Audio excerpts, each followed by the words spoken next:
我还遇到了一位故人，我知道他这次回来是要杀了蝶替的全家报仇。我要他离开京城，再也不要回来。娘，我没做错吧？志农，你来看，这花儿很罕见，它长成后，根茎可以入药，花和种子却有毒。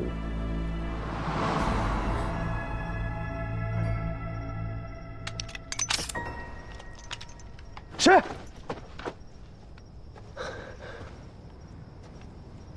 二公子，你为什么还没走？我的事情还没有办完，还不能走。不怕我告发你吗？怕。所以我今日前来，是要杀你灭口。但我现在改变主意了。我告诉你，你别以为你帮了我，我就会允许你杀我爹，你死心吧！哎，你干嘛呀你？二公子，你看，这坟上是不是只有这种花？坟上开花，有什么奇怪的？你在林中的其他地方还见过这种花吗？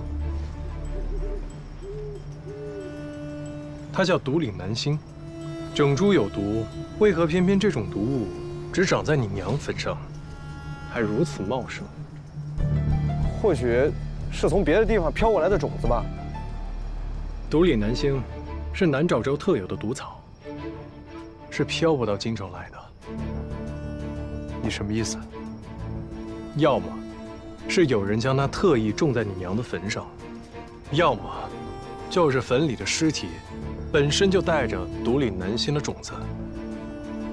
不过你应该清楚，前者几乎是没有可能的。你想说什么？如果猜的没有错，你娘应该是被他毒死的。不可能，我娘就是生病去世的。她走之前，我整日整夜陪在她身边，没有人能下毒。独岭南星虽比不上砒霜的毒性烈，但以它的花毒，每日服用一点，长年累月积攒在五脏六腑里，到了某一天，人自然就死了。到底是怎么回事？只需要二公子将令堂的遗骨请出来，便能查个分明。你要我挖我娘的坟？二公子难道不想知道真相吗？也许毒害令堂的，就是你一直最敬爱，也最意想不到的人。藏海，你畜生！你想说什么？你想说是我爹杀了我娘？这个事啊，没有什么事是不可能的。你为了杀我爹，竟要挖我娘的坟，你为达目的捏造谎言，你丧心病狂！那我问你，为何庄家先祖的坟茔都在陵园的东南面，单单你娘的孤坟在北面还如此的简陋？她的牌位到如今为何都进不了祠堂？你闭嘴！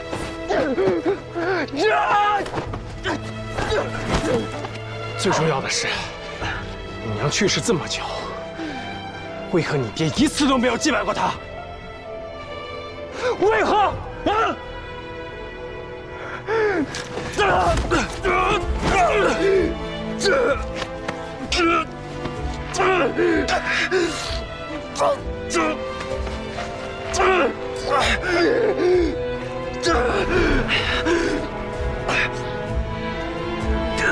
你还欺负别人？看这画儿，是不是如我所说？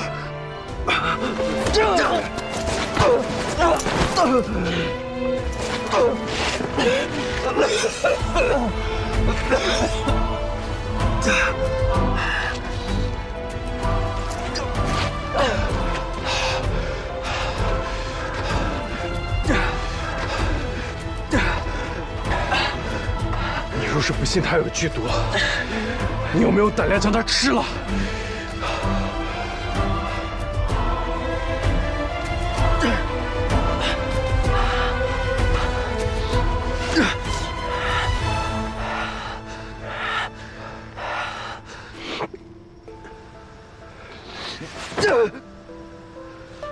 你说的每一个字我都不会相信。我最后给你一次机会，给我滚！明日祭祖的时候，你睁大你的眼睛看清楚，看看我说的是不是真的。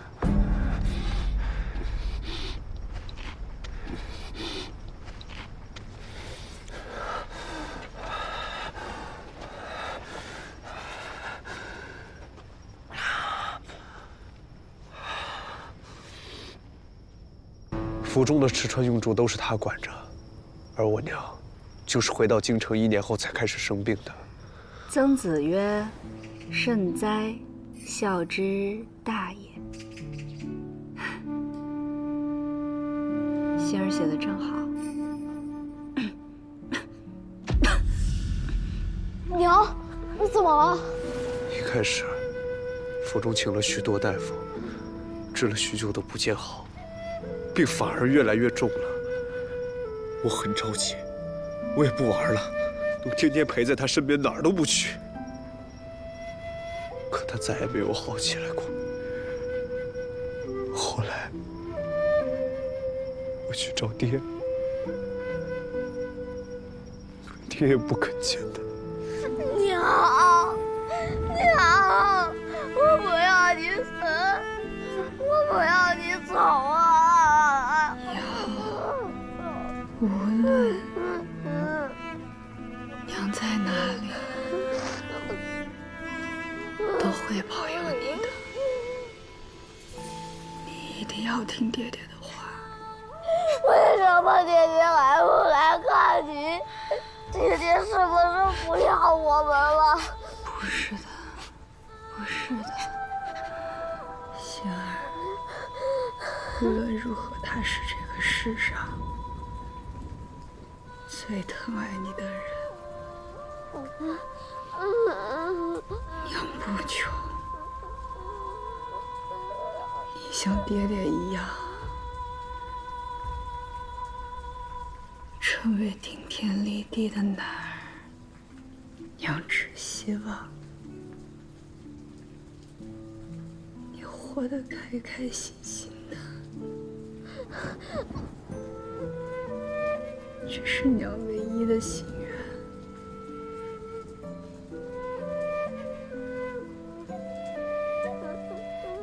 以后的路只能靠你自己走了，娘陪不了你了。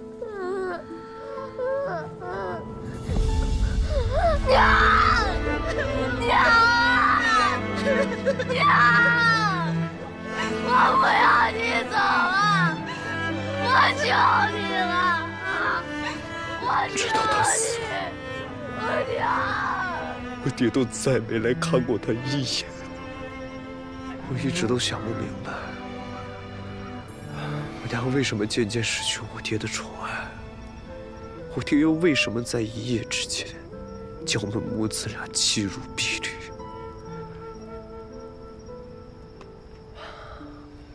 我昨夜在你娘的坟上看见这花，就觉得这事儿没有那么简单。我之前在侯府打听过你的事儿，下人们说的话都是一样的，他们都说是你娘背叛了你爹。你娘借身体不适为由，与一名药郎过从甚密，两人暗通款曲。胡说八道！我娘深爱我爹，她绝对不会做出这种事儿。你想知道真相吗？蒋相身边曾经有一个不起眼的侍女，5年前因为犯了事儿被赶出了侯府。今日我让人找到了她，并问出了真相。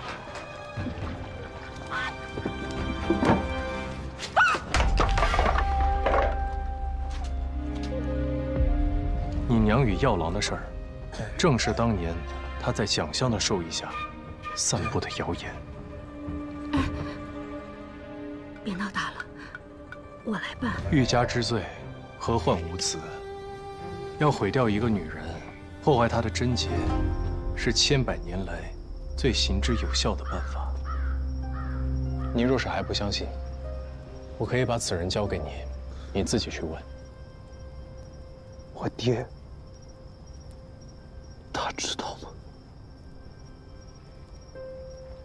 我查过了，侯爷回京不久，皇上收了他的兵权。他为了在朝堂上站稳脚跟，急需蒋襄的父亲，礼部尚书蒋敬的帮助。在权势面前，他选择了蒋襄。恐怕也就是从那时开始，逐渐冷落你娘的。而蒋襄，也正是在那个时候开始对我娘暗中下毒的。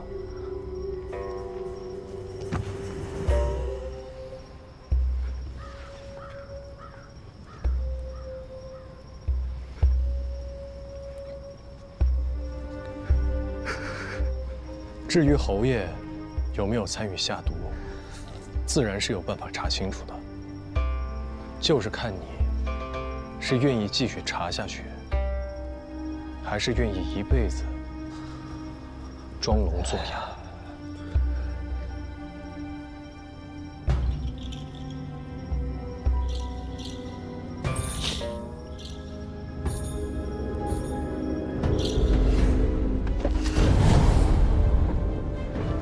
我爹见过他，他知道的，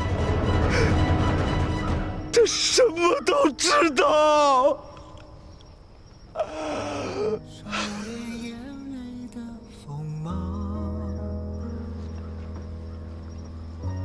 掌心念着危险的渴望，惊涛袖里草，惊雷无声响，城府深，深不过我目眶。是了，我娘是被他和蒋襄合谋害死的。想来我这个儿子，也是他早就不需要的了。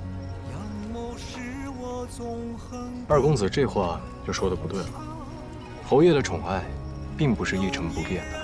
他从前宠爱你，是因为爱着你娘，也觉得你像他，能够继承他的衣钵。他现在器重大公子，也是因为蒋襄的娘家对他有意，而你又被蒋襄养成了废人。他喜欢的都是对他有用的人，这样的喜欢得来并不是难事儿。只要二公子信我，按我说的做，我定可以让你得到你想要的一切。我只想为我娘报仇。对付蒋襄并不难，他想要的不过是让庄知府成为侯府下一任主人。庄知府一旦失宠，蒋襄也就没了依靠。对一个人最好的报仇，就是摧毁他最大的希望。如今的你被他看不起，但这恰好也是你的优势。蒋襄死不足惜，但现在我爹竟也成为了我的仇人。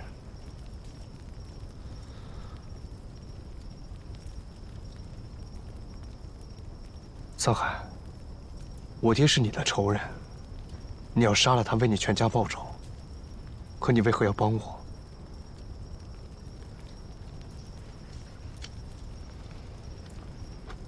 我有一件事，需要从平津侯的嘴里探出来。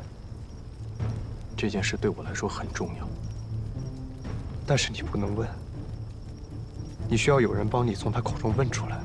对，我家当年的灭门惨案，凶手除了你爹，还有另外2个人，一个是掌印太监曹敬贤，而另一个人，我到现在都还没有任何线索。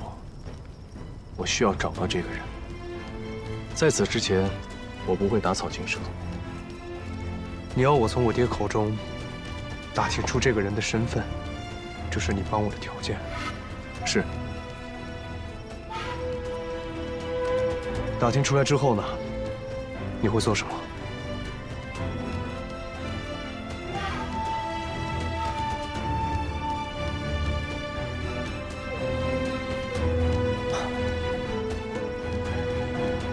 事我都问了，你进侯府的目的就是为了复仇。这仇我是一定要报的。若二公子不愿意，你可以现在就去告诉侯爷我的真实身份。他杀了我娘，我不能原谅他。但他毕竟是我爹。灭我蒯家的仇人就在我眼前，但我却不能杀他，还要与他百般亲近。你明知仇人是谁，却还要承欢膝下，舔颜敬着他，爱着他，这对你来说，又何尝不是千刀万剐之刑？杀人者偿命，这是千百年来亘古不变的道理。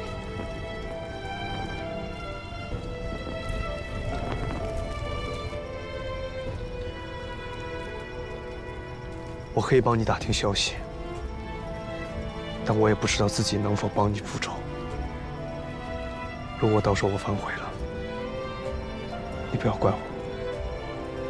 二公子替我隐瞒身份，帮我找到仇人，我已是感激不尽，不能再强求其他。若到时二公子萌生他意，我也绝不埋怨。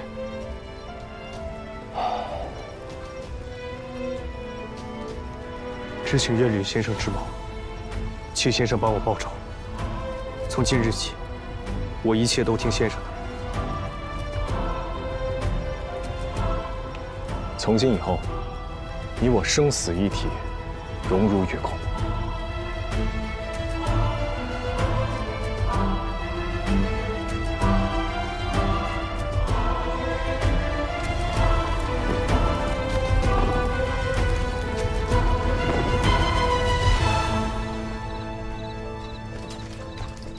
1年之内，我要让他成为平津侯最信任的儿子。等他从平津侯那儿获悉谁是第3人以后，我再行复仇之计。就算如你所愿，万一到最后他什么话都套不出来怎么办？你能等吗？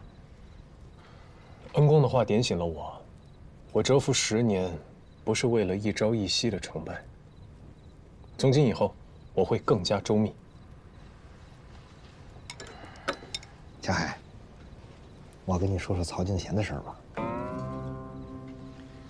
他与平津侯表面上就是官场来往，而庄知府现任工部侍郎，时常会修葺皇家园林，这中间免不了司礼监批示。我猜啊，庄知府贪污的那些银子，有许多都落到曹敬贤口袋了。意料之中。而且他身边守卫密不透风，他除了去皇宫，平日里就待在京中司礼，想要接近他，难如登天呀。不过2个月之后，倒是有一个机会。师傅，您说的是？朝廷举办的步打球赛，意在强健大庸男子体魄，更是受到京中世家公子们的追崇。每年的冠首，司礼监掌印太监会替皇上出面为其授奖，那个时候就有机会见到曹敬贤。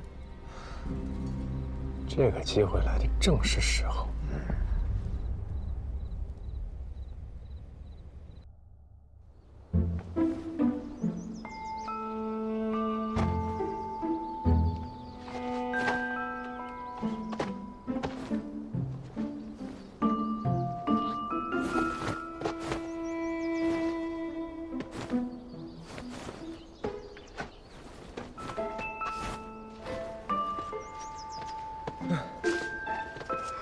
你这套无极拳，整天翻来覆去的练，腻不腻？你换一套。你是徒弟，他是师傅，你倒在这儿享上福了。智奴，你怎么来了？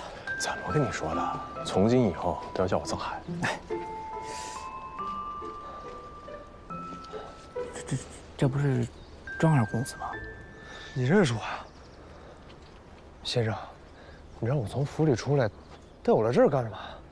我要让你在这儿习武。既然你要重夺平津侯的欢心，那你大哥那条路就肯定不能走了，得另辟蹊径，得让你爹觉得你有继承他衣钵，成为武将的可能。石雷，哎，看看这小子是不是练武的材料？好嘞。你是不是疯了？他可是平津侯的儿子，你把他带过来，你不怕自己身份暴露啊？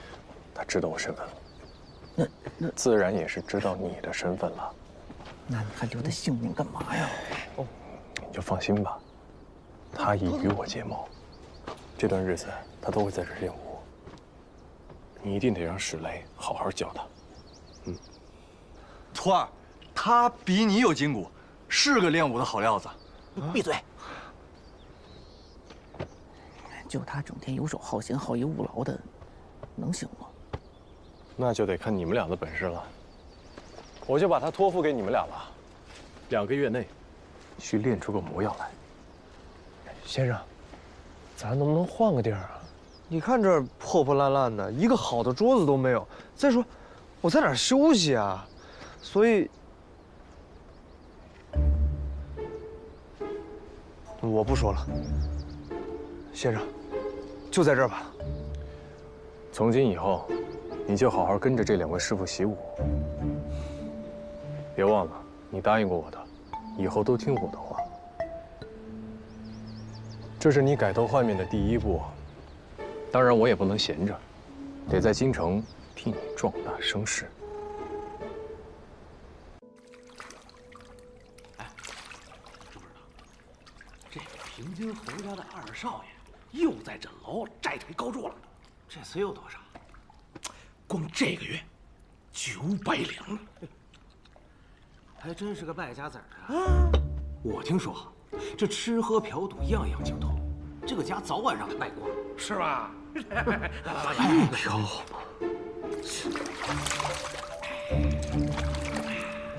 这平津侯什么人物？他的大儿子庄知府，年纪轻轻啊，就做了工部侍郎。哎，你说这侯府怎么生出这么个不成器的小儿子呀？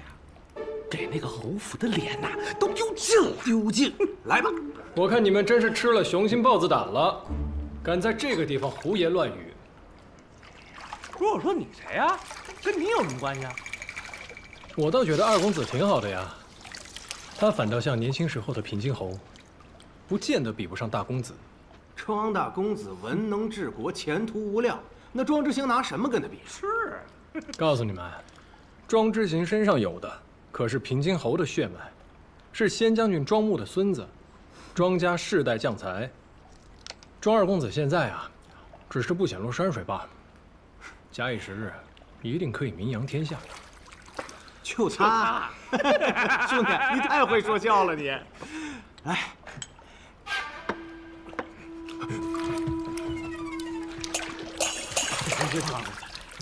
庄2公子，您怎么来了？我不能来吗？我不能在这儿吗？没事，你们继续。庄2公子，我们休息完了，您泡。对，您泡。走。哎呀，要不要找人治治他们？京城啊，瞧不起我的人多如牛毛，治不完的。上次叫你来跟我一起泡，那么见外，今儿怎么自己来了呀？在下出身贫寒，没见过世面。上回听了庄2公子对这药浴的一番褒奖，这心里就惦记上了。最近疲于案牍，就抽空过来缓解一下，让2公子见笑了。那你今儿可来对了，今儿这温泉水里加了红花、丹参和当归，有活血化瘀之效。你方才替我说话，我要谢你。这顿澡，我请了。多谢2公子。来，哦，舒服。你也看到了，京城的人啊都看不起我，臧大人怎么这么看得起我？哎，金陵岂是池中物啊！我第一眼见到你，就知道2公子绝非凡人。你好奇怪，这话不应该对我大哥说吗？所有人都恭维大公子，但我却觉得，你将来的路，比大公子更为宽广。哦，你说说。2公子弘毅宽厚，知人待事，我断定，侯府的下一任主人，一定是你。还是不够了解我呀。我呢，闲了就尝尝枕楼的美食，闷了呢就喝喝丽月楼的美酒，心情好的时候就到画舫游湖，跟姑娘们说说笑笑；心情不好的时候，我就豪赌一场。哎，就我这活法，旁人羡慕还来不及呢，凭什么非得去做那一家之主啊？上下操劳。这些当真是你自己选择的，还是有人潜移默化地驱使你，让你对别的都不上心，只会这些吃喝玩乐的本事呢？看来今日并非偶遇，你是有备而来，专程等我的吧？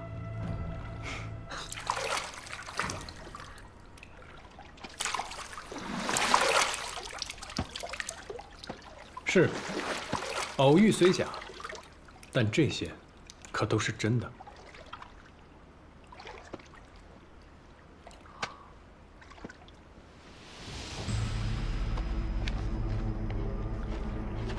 我查了侯府历年的账册，是大夫人蒋香为你在酒楼、瓦舍、赌坊埋了近3万两银子的账，默默地替你打点周全。你是觉得自己遇上了一个千载难逢的好母亲呢，还是遇到一个心机深沉，把你养成废人，从此再无力与他儿子争宠的大夫人呢？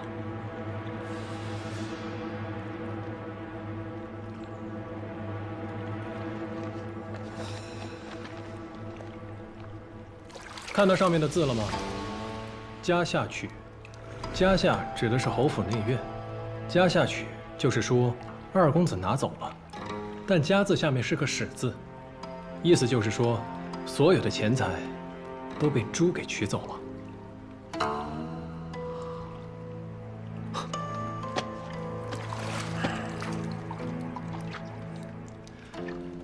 侯府小店，家人团聚之时，二公子却流连于酒肆之间，惹得侯爷失望憎恶。久而久之，这侯爷心里自然就没有你的位置了。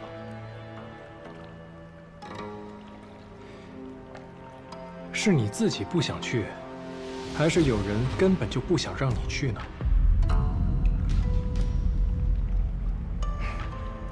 二公子，你到底还要忍受这些羞辱到什么时候啊？大夫人的好，接受容易，拒绝才难。你难道就不想争一争？你想让我争什么？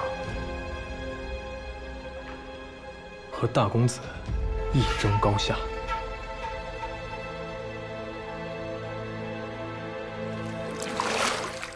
你觉得我真的能行吗？当然可以。大公子资质平庸，既无为君分忧之能，也无笼络人心之才。我看他呀，也就只能到这儿了。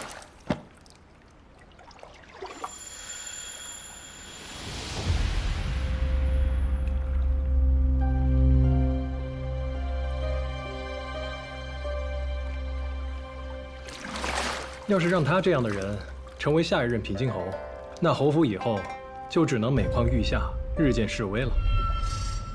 但二公子就不一样了，二公子磊落洒脱，颇有侯爷当年的风采，日后必能破虏平蛮，出将入相。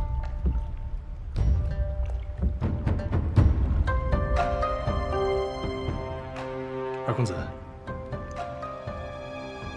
萨海，从来没有人跟我说过这样的话。听你一番话，比我赢钱都开心。我们今儿一定得好好喝一杯。行，那就恭敬不如从命了，一切都听二公子的。好。哎。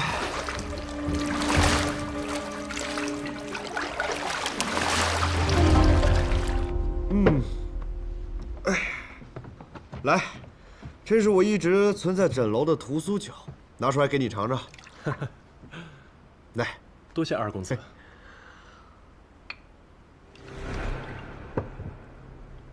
来。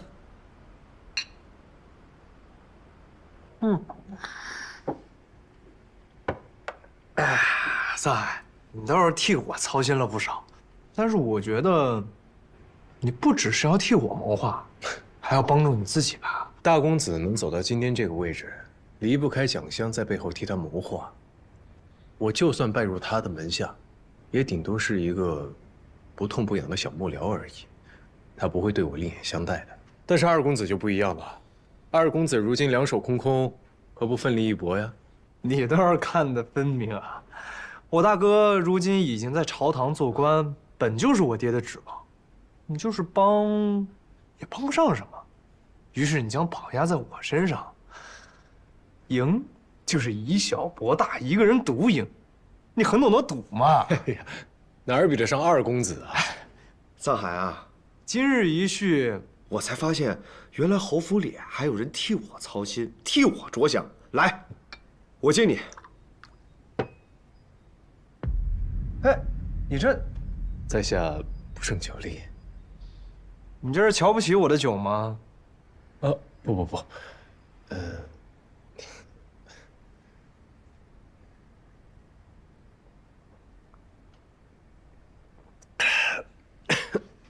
来。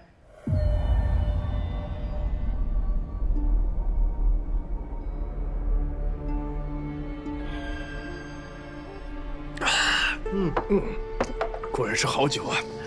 喝酒我行，其他的，我这肩不能扛，手不能提，只懂得享受，恐怕要让你失望了。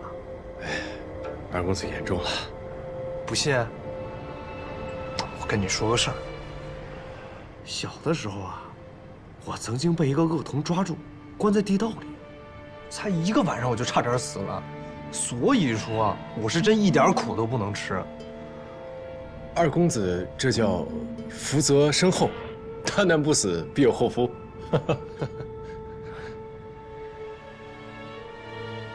我到现在都记得那个恶童，当时他为了找他爹，被东夏公主鞭打。他把我抓起来，也是为了问出他爹的下落。哎，你知道他爹叫什么吗？在下怎么会知道呢？他爹叫蒯夺，是当年钦天监的监正。不过第2日他家就被灭门了，那小子自然也死了。哎，我记得他当年背上的伤很重，听他们说，那2道疤一横一竖，像一把剑。喏，就跟你这个一模一样。你不会就是那个恶童？二公子真爱说笑，我这背上的疤，是我小时候学艺偷懒耍滑被师傅抽的。哎呀，是吗？不过也对，他早就死了。他要是没死的话，应该跟你差不多大。一定会想尽办法接近我爹，伺机而动，然后杀了他。哎呀，二公子，您说的这些话，真是吓到我了。什么恶童啊，灭门啊，在下完全听不明白。之前不是跟您说过吗？在下来侯府，就是给自己求一个安身之处。这侯爷若是有什么不测的话，对我没有任何的好处。您说对吧？或许你是为了自己的前途，又或者说，你发现根本杀不掉我爹，于是另辟蹊径，从我下手。我说的对吧？智罗，你就是智罗。当年你没死，现在回来报仇了。二公子，你喝多了。在下再说一次，你认错人了。我不是什么智挪，我是藏海。二公子若是不相信，可以随便查验我的身份。我现在清醒得很。我告诉你，我和你第一次在财库相遇的时候，我就记住了你。后来杨真、瞿娇都因你而死，我就隐隐觉得你不对劲。这屠苏酒里加了川芎和玉桂，即便是陈年伤疤，喝了也会显现出来。二公子，没有人会相信你的胡乱猜测。你背后的疤就是最好的证明。我们可以现在就回去，把这疤给我爹看。无论你是谁，无论你有多好的口才，看看他会不会饶你性命。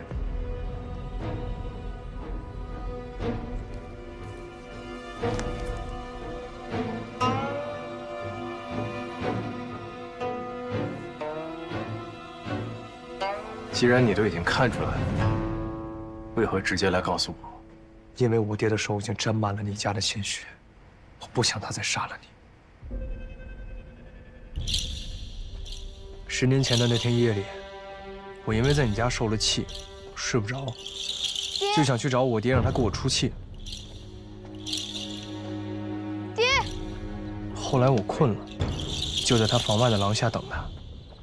他很晚才回来，我想叫他，却看到他脸色阴沉极了。我知道，那天晚上一定发生了什么事儿。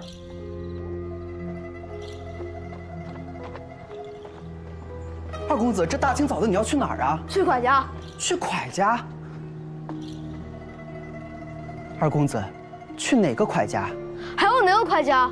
就是陈娇亲天见的那个蒯家。昨夜蒯家突然烧起大火，里面的人全烧死了。但我忽然想起昨夜父亲的脸色，再加上杨真衣袍上有被火燎过的痕迹，我就隐隐觉得蒯家灭门之事与我爹有关。但是我不敢想，我怕一想就成真了。志奴，我知道你这些年一定过得很苦，很恨我爹，但是我不能让你报仇。因为我只有他一个亲人了。你杀他，我一定会先杀了你。离开侯府，离开京城，永远不要再回来。我要是做不到，我只给你1天时间。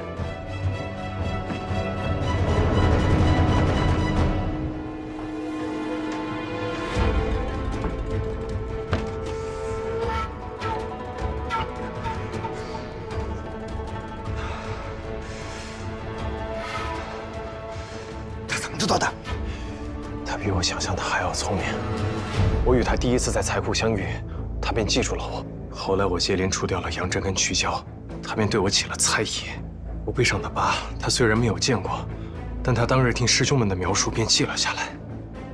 原本疤痕已经不明显，但是今日在诊楼，他让我喝下秘制的药酒，2条疤便显露了出来。我原本打算咬死不承认的，但他就要带我去见平津侯。以平津侯多疑的心性，我必死无疑。防不胜防。那现在怎么办？但是庄之行没有告发我，他可怜我，给了我1日的时间，让我离开侯府，离开京城。1日的时间。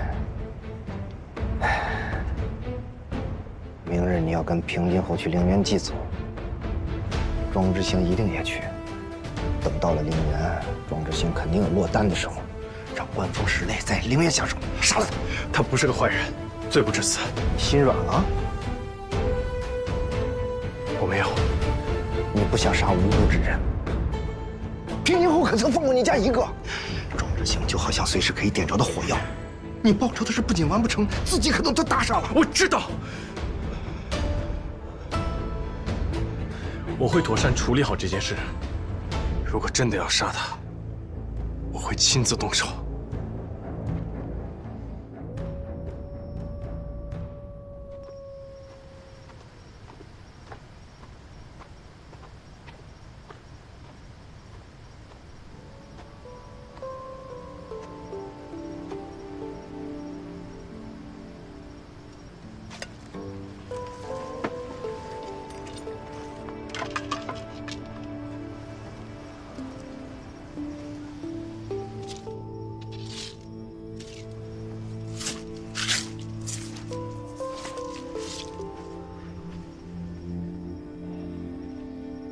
娘，我来看您了。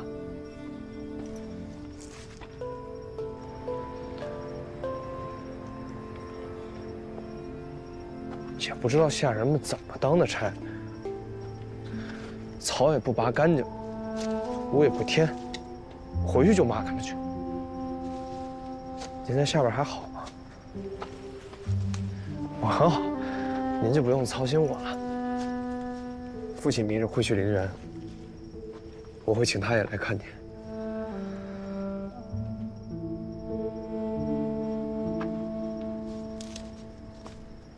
大夫人待我不错，也没有苛待我，只是一直防着我，想把我养成一个废人，不能跟大哥争宠。可在这儿多虑了，我从来也没想过。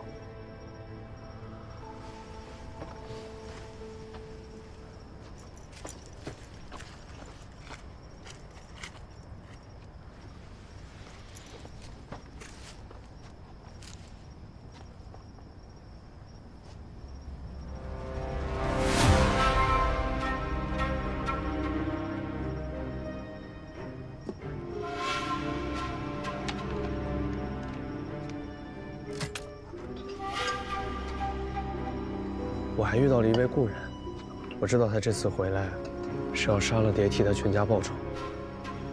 我要他离开京城，再也不要回来。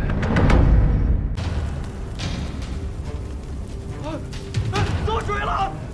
快救火！卷宗被烧了！救火呀！卷宗，快救卷宗啊！快！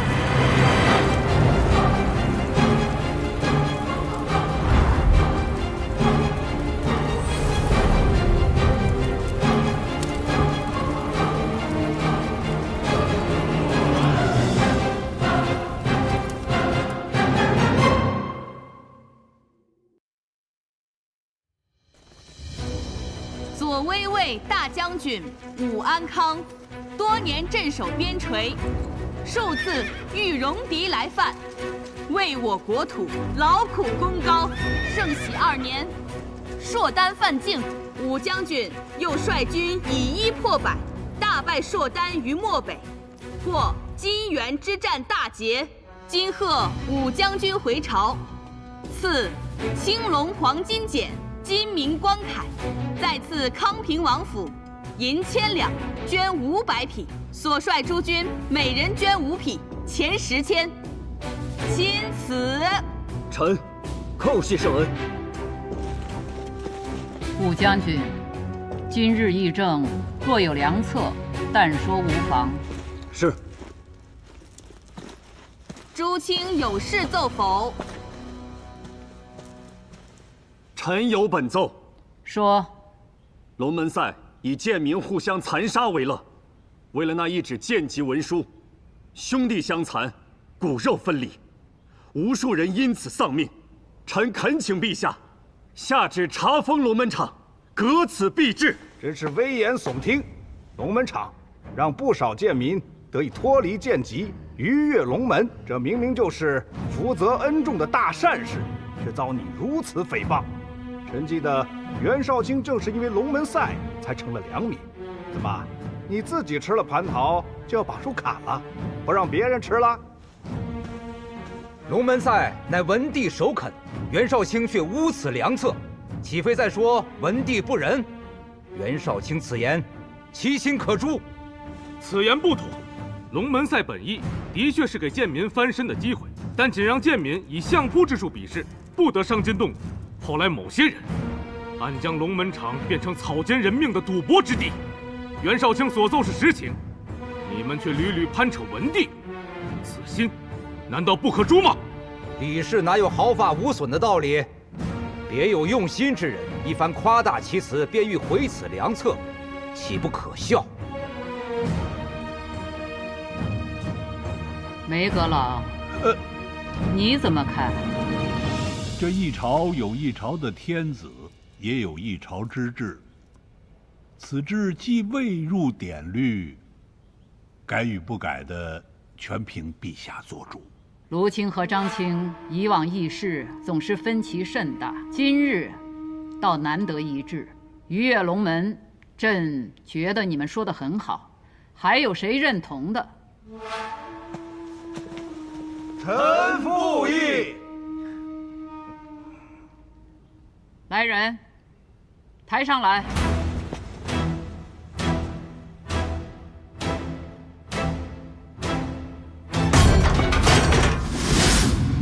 既然此志这么好，朕也打算学学。你们二位就当着群臣的面，在这笼子里面给我打上一架。谁赢了，朕就把右相之位给他，可好？陛下息怒！什么延庆方不祥？这么多人请朕莫去，你们到底怕什么？崔青，昨日龙门赛可好看？当年有人就欺上瞒下，现在还有人敢借文帝诡辩。上苍有好生之德，如此血腥场面，好些王公贵胄却趋之若鹜。这面具底下到底是人是鬼？陛下息怒！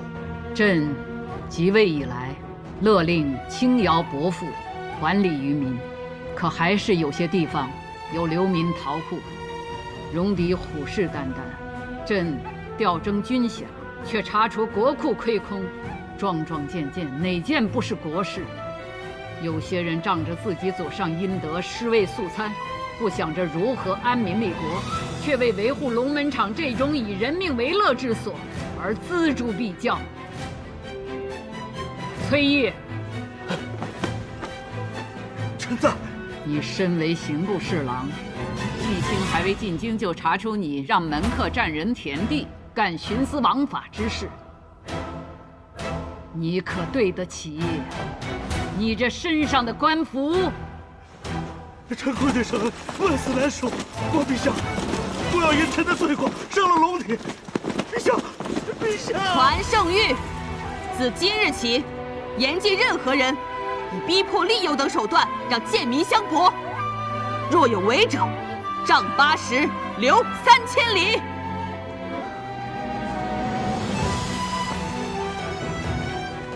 陛下，很多人是因祖上犯错而入贱籍，本身并无过失。臣恳请陛下，让2代以上的贱民能以文相拼，以笔相视，择优者除去贱籍。万万不可！文士科举乃是给良民为国效力的机会，岂可套用在贱民身上？若此剑术无分，届时必会宗制崩坏，动摇国本。李老说的有道理，袁绍卿爱民之心是好，但是如此改制，恐怕过犹不及。梅阁老、李老言之有理，此事不必在意了。元清，起身吧。是。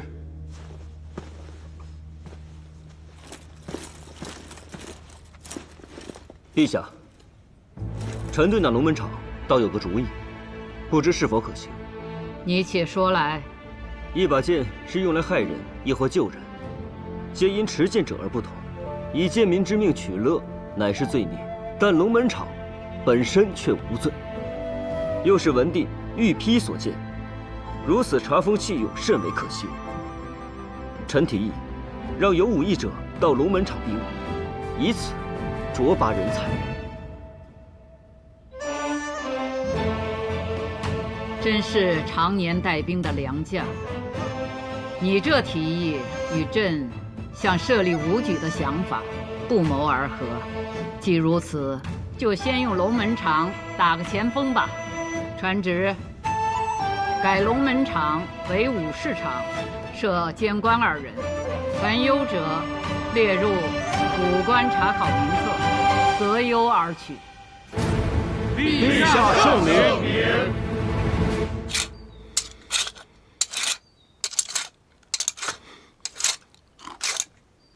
圣上去了龙门场，你帮了袁绍成大忙。他可得好好谢谢你。啊！怎么了？受伤了？我看看。没有，磨得太用力，扭着手腕了。那你这大惊小怪的，要把人吓死啊！就扭了一下手腕，叫这么大声，你也太怕疼了吧你！现在想想，也不知道某人在牢里是怎么过来的。换了我呀，早就什么都找了。听到了吗？可别让采莲挑大梁，他一上刑啊，就全都招了。说什么呢你？那采莲啊，最近是不是有什么心事啊？哎呀，有什么事就跟我们说。没有。你不说我就猜了啊，和我们有关？不是啊，那是跟别的女人有关。那是跟男人有关。男人？哪个臭男人敢欺负你啊？不是欺负，我直接告诉你们吧。袁绍成的那个下属，叫顾文宇，那个喜欢我。这是好事儿啊。那你喜欢他吗？喜不喜欢都是次要的，现在还没让那些恶人付出代价，哪有什么心思想感情？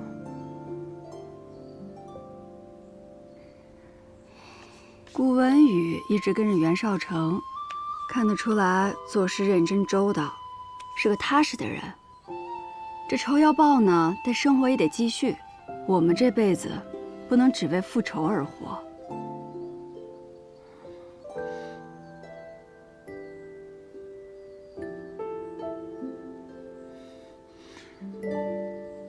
可我若是跟他在一起了，难道能不向他坦白我的过去？他知道了我的遭遇后，心里会没有疙瘩？他心里有了疙瘩，最后受伤的不还是我吗？采莲，比起那些不幸的过去，更让我难过的是我从废宅逃出来之后。哎，你们说说吧，是不是这么个理？怎么不绑别人呢？就绑了这些女的，肯定是他们衣着不检点，才会被人盯上的。我听好多人在说呀，那于钱是给了他们钱的，他们贪财就自己留下做了家妓。我看呐，他们本就是青楼出身，见钱眼开去伺候人，没想到被于钱那老贼给烧死了。所以我说呀，这女人就得守妇道，哎，规规矩对矩的，是不是？对。我经常会想，活下来又怎么样呢？我们永远背负着这些污名，承受着巨大的压力，不敢跟家人团聚。我再也不想要冒任何的险了。平安，你怎么了？平安？没什么，伤口有点痛。爱就是爱，恨就是恨，何必要将两者掺和在一起呢？欺辱我们的是恶人，诽谤我们的是愚人，到头来我们还要自己折磨自己。亲者痛，仇者快，岂不是一样愚昧？可我能怎么办呢？从前朝到大封，虽都民风开放，可只要提到一个女人失去了贞洁，狗屁！贞洁什么的，只是束缚女人的枷锁。自古以来，你见过男人提什么贞洁？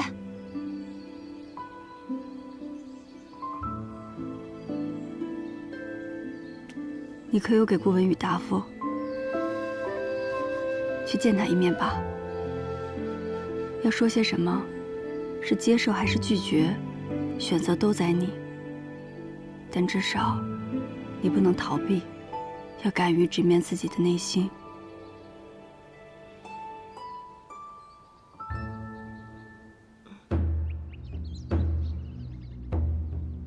近日，朔丹来函，可汗长女已到了婚龄，朕允准可召选大封王子与朔丹公主和亲，以缔结双方姻亲之谊。陛下，自古以来，只有公主和亲，还从未有以王子和亲的先例。若我朝以堂堂男儿和亲，必会留为笑柄，望陛下三思。望陛下三思。哼，笑柄。昔年文成公主远赴外邦，以一己之身保两地和平多年，此等功绩，你们谁能相比？从无先例。朕登基来，早就听倦了。朕能坐上此位，便是先例；朝场女官，便是先例；让王子和亲，亦可是先例。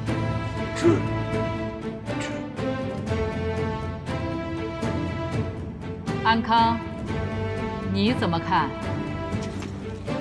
回陛下，臣以为，不论是公主还是王子，以一己换百姓安、士兵回，都不输于将帅之誉，皆乃我大封之荣耀。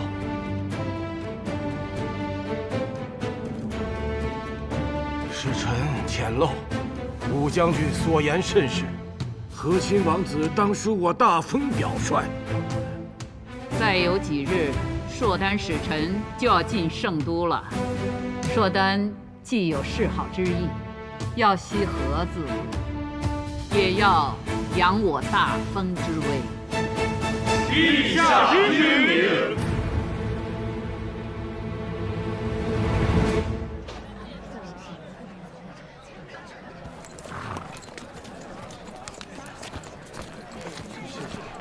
前面周棚上的李字，看着来头不小啊。是不小，那可是琅琊郡王李宗旭，李大善人开的粥棚。他一向乐善好施，去年扬州水患也是他捐的钱最多。不过依我看啊，他做这些无非是为了替李氏收买人心。无论他是何用意，只要能做利民之举，便是好事。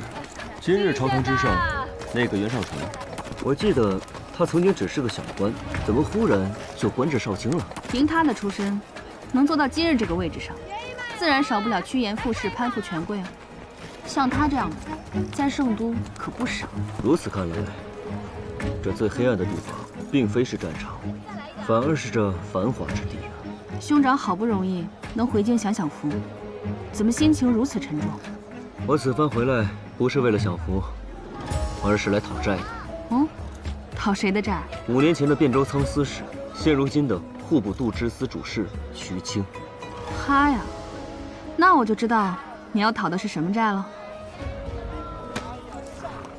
今日在大殿上，怎么没有见到父亲？哦，父亲近来染了暑热，一直在病中，这2日才好了许多。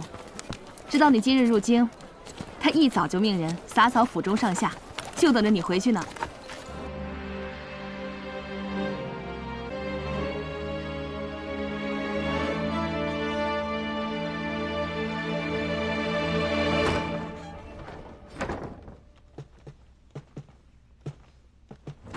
父亲，你看，这是儿子亲手为你刻的常青树，用的是父亲最喜欢的紫檀木。这不是子承父业了吗？你看你瘦了多好，人也显得高。也许不是你高了，是为父老了。父亲正值壮年，春秋鼎盛，跟这老子一点都不沾边儿。木雕需要耐性，就是要克服掉这从小爱动的毛病，还不错，这手艺大有长进。我打小就看着父亲刻木雕，耳濡目染之下，也学习到了一些皮毛。贤儿，你兄长送你什么好东西了？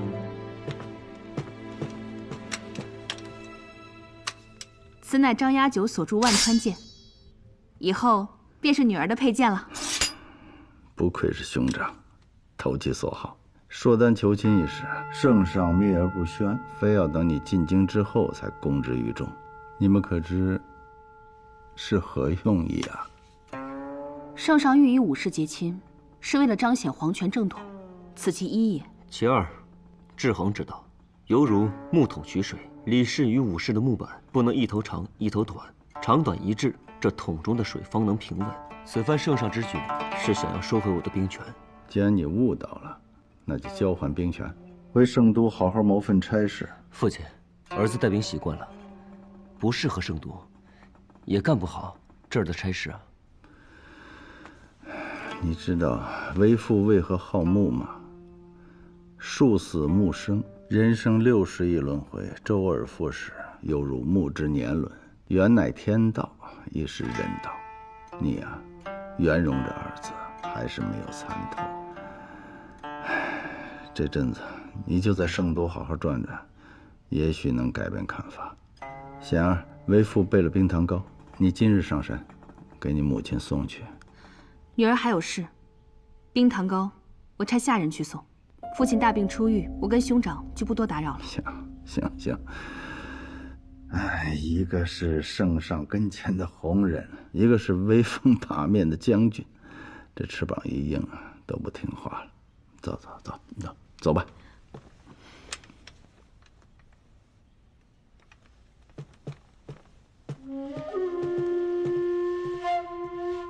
兄长这一回来，府里就收了10几张请帖。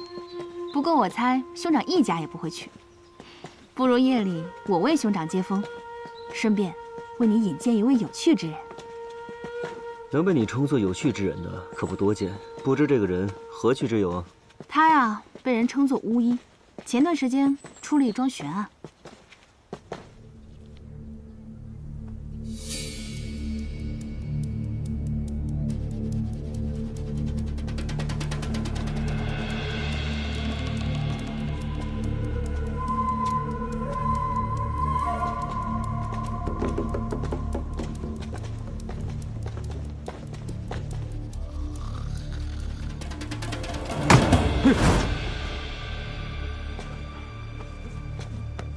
你们是？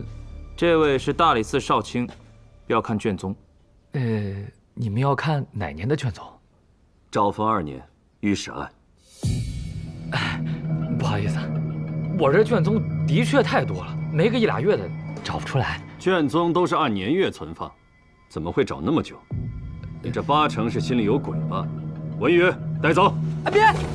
别！少卿，实话跟你说了吧，我前几年上任之初，确实核对过历年卷宗，看过记录。御史案之后，这卷宗啊，就被当时升任的吏部侍郎海宜平海公给调走了，最后卷宗也没还回来。这其中缘由，我也不敢问呢。少问少想是智慧嘛。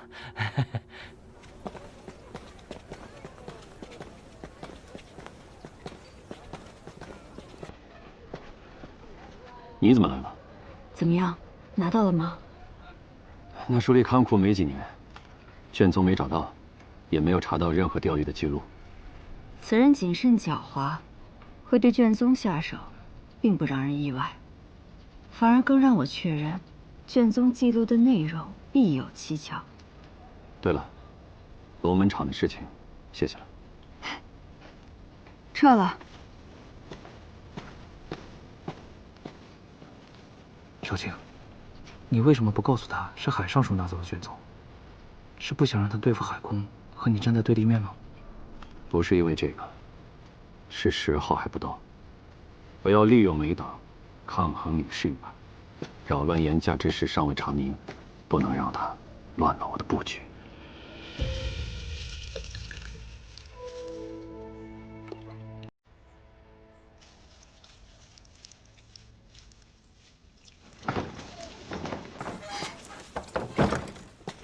霓裳打探到了吗？他呀，灌了吏部书令史那老头不少酒，才问出当年看管案牍库的书吏因渎职被罢免了。谁下的令？海宜平。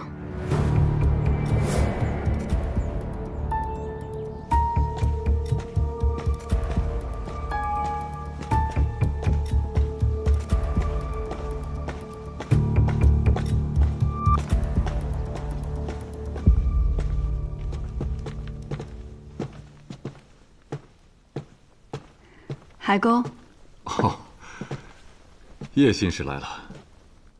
叶信使的身体可好些了？老海公惦记，已经恢复的差不多了。在屋里闷久了，出来走走，也想看看海燕的情况。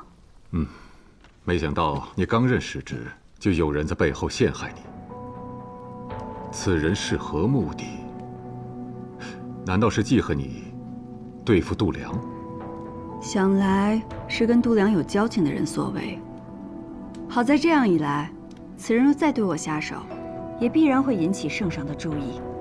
我今日诊治还需与海燕独处，时间会稍长。海公若信得过我，叶信使，把海燕交给你，我10000个放心。有什么需要，尽管吩咐。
还记得这个图案吗？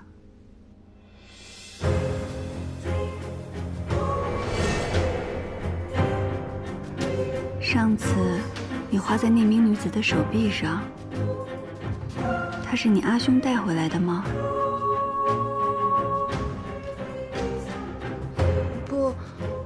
不是阿兄。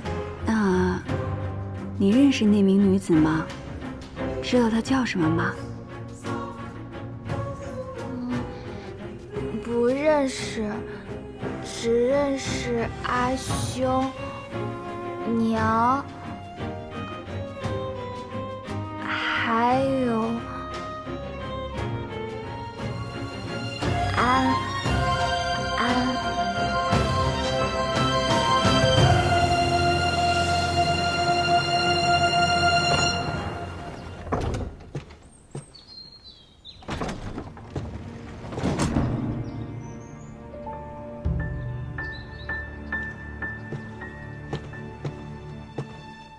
小贪吃鬼呀，快来，快再吃点啊！吃饱了是吧？娘，哎，叶信一来了。哦，人在哪儿呢？还不赶快请进来？他往后院去了。那老身去看看他。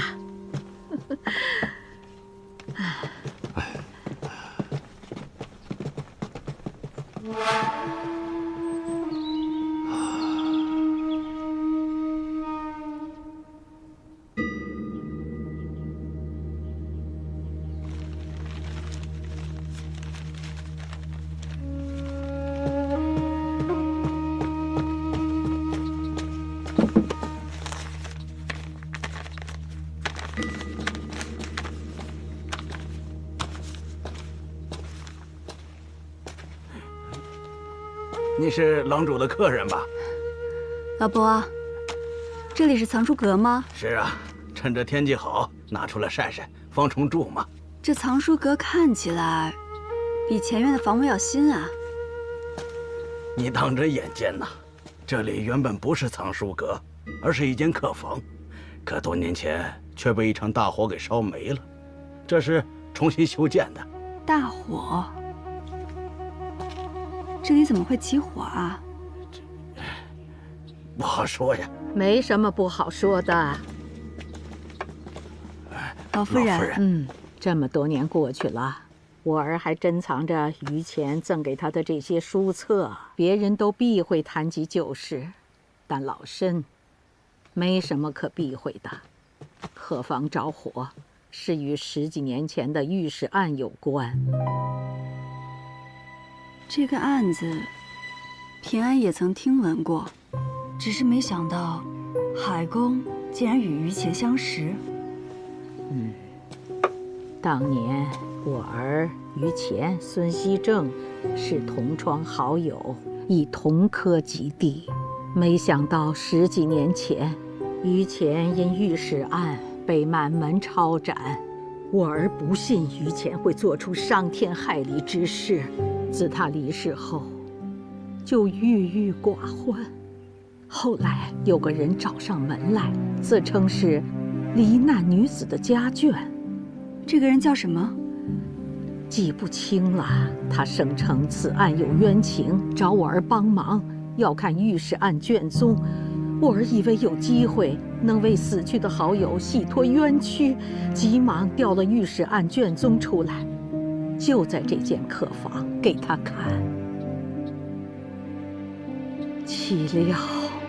岂料啊，那日海公邀我和几位友人上门，想一同探讨这御史案的疑点。海公告诉我们说，有位受害女子的家眷找上了门，正在看卷宗。海公正想为我们引荐那人，可谁知那人竟然意外打翻了烛火，焚毁了卷宗，就连海公那间客房啊，也随之付之一炬了。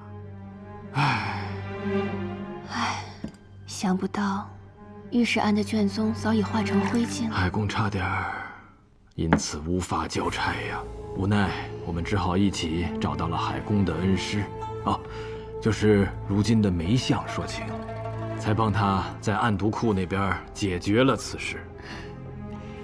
真是没想到，于乾当年还有你们几位仗义同僚。不过你说的我有些好奇了，与你一同上门的都有哪几位旧友？我也真是敬佩你们，在那个时候还愿意相信于乾的清白。他们是……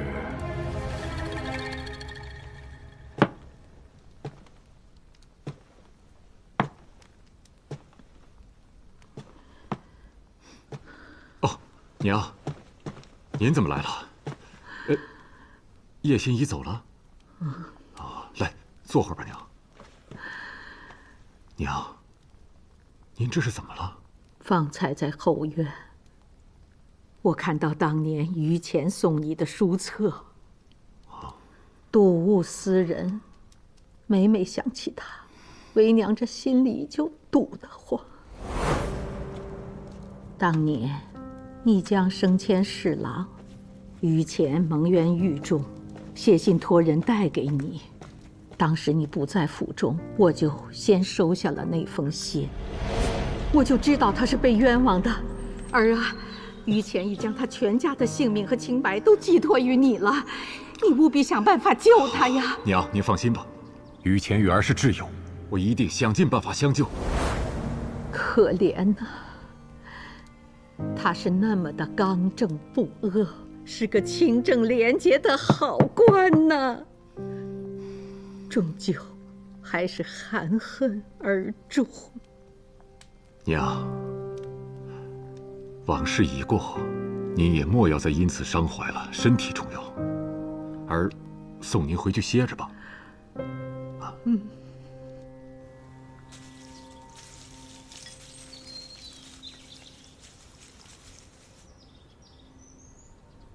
花娘那边吩咐好了吗？一切都已准备妥当，郎主放心吧。好的，可以撒网了。是。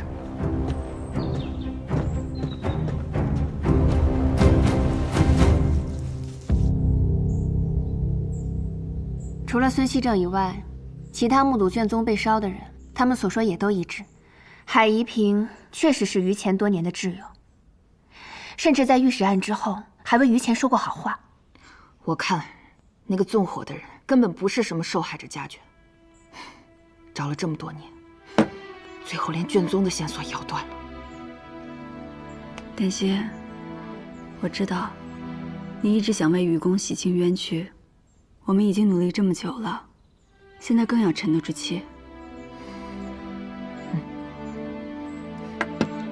我不是不明白，我只是为愚公惋惜。他本已官至侍郎，可就因为为民请命得罪了高官，才从侍郎又被贬至了8品。如此刚正不阿之人，最后还是栽在了小人手上。若当官的都想于钱，这世间得少多少冤案啊！要让愚公这样的人能安心做事，就得需要我这种不择手段之人，先为他扫清障碍。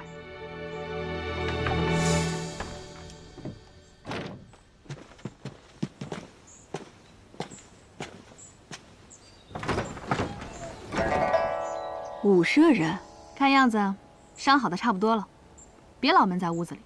来，把这个换上。这是何意？左威卫大将军回京，民同乐，宵禁延迟2个时辰。人生有3狂：狂吃、狂喝、狂乐。此时不乐，更待何时？有这顿好事，当然恭敬不如从命。那美人儿还不换衫？难道要我帮您？谁人如我4级风？卷云自来去，扶摇9万里。天地执掌间，畅快，真畅快。武舍人，哎，别这么叫，煞风景。以后都叫我显儿。显儿，你现在的样子跟我想象的判若两人。说来也怪，你这医心之术无论在哪儿都应传作奇闻，怎么除了圣都，其他地方都没有听说过？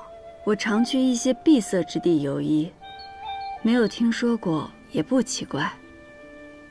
是吗？我倒觉得越是闭塞之地，越容易将奇才视为异类。我还是第一次听说有人这样评价我。我从你身上闻到了秘密的味道，愿意告诉我吗？现在还不是时候，也许有一天我会告诉你的。好，到时我一定带最好的酒来听。不过人啊，仍需向前看，不要回头啊。你听着风，多自由。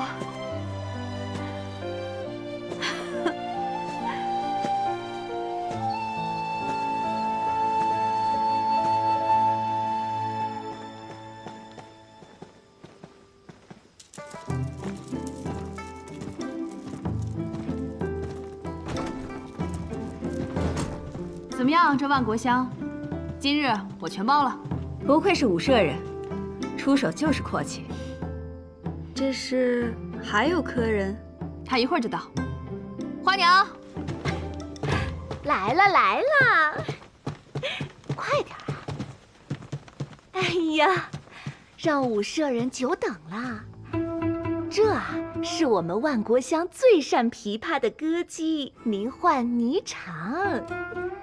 美人如玉，真叫人挪不开眼啊！两位贵客，今日想听首什么曲儿啊？平安，你是客人，你来选吧。客随主便。我看两位贵客气宇不凡，那今日就来一曲《木兰辞》吧。好，这首我喜欢。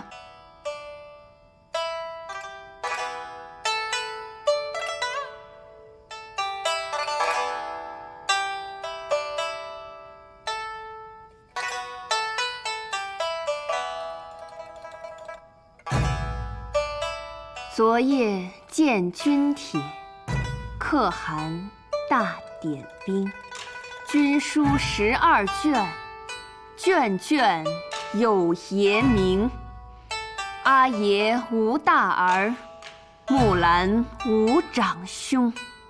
愿为市鞍马，从此替爷征。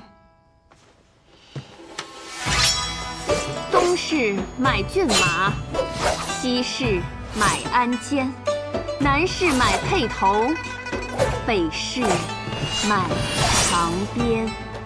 但辞爷娘去，暮宿黄河边。不闻爷娘唤女声，但闻黄河流水云间间。好，平安。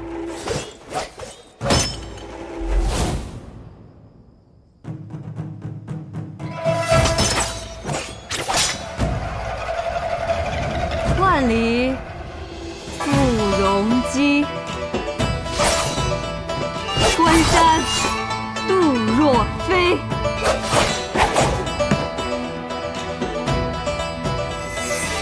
朔气传金柝，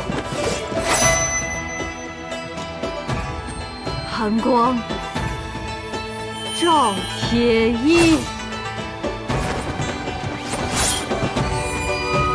将军百战死，壮士10年归。归来见天子，天子坐明堂。好。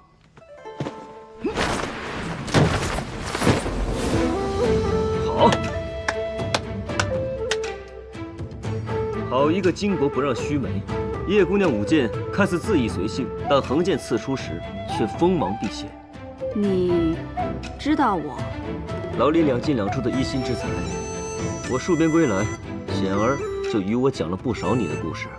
原来是武大将军，平安幸会。你让我查的，去年从圣都调去扬州修河堤的工匠，我已经盘问过。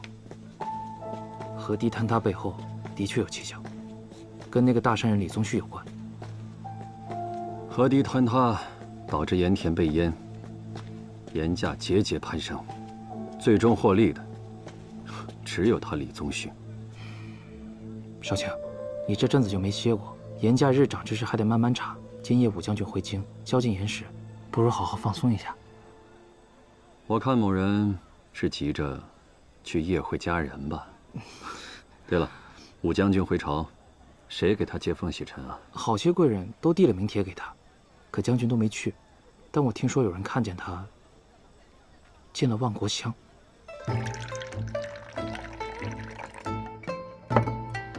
兄长乃常胜将军，守卫边境，保我家国平安。难得回京，今夜这酒可得喝个痛快。不如叶姑娘一起吧。来。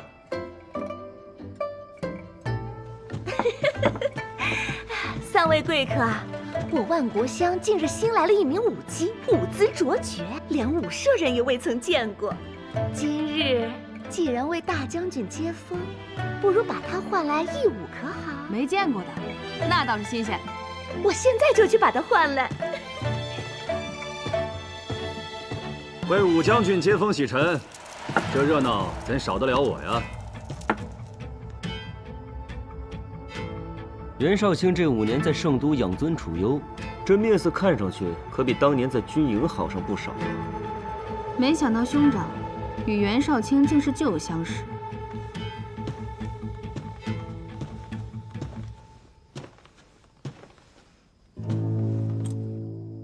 这万国乡的佳酿，可是你在边塞根本尝不到的。来，这些年万国乡的酒，怕是把袁绍卿的骨头都给泡软了。也是，酒不喝，官路不亨通啊。说到这官路亨通，在下自然不及叶新使。长新使能与2位结交，这攀高枝的本事，自然了得。我知道，袁绍卿看我最不顺眼，但也没必要挤兑我啊。今夜我好歹是客，你可是不请自来啊！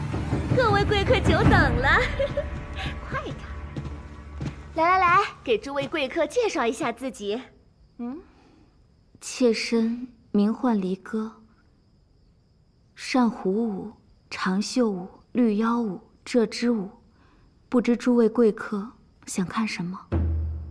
百军旗鼓狼城破，犹记军前这支舞。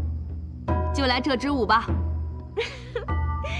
这支舞好，这支舞好啊！诸位啊，可要好好欣赏。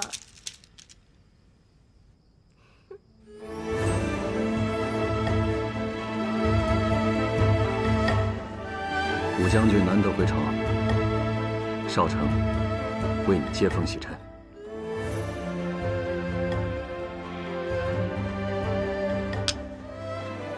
这万国香的酒也没那么好喝。明日武士场，你我在会上约会。好，你既有邀，我怎能不去？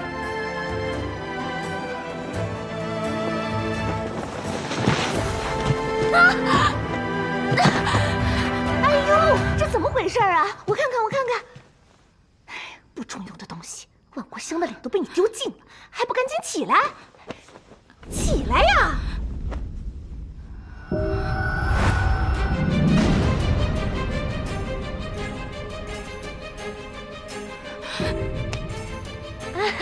还不赶紧起来给各位赔礼！快点儿！还不快给各位贵客赔不是？是我不好，我向诸位赔罪。你先送他回去吧。我的错，我的错。我走。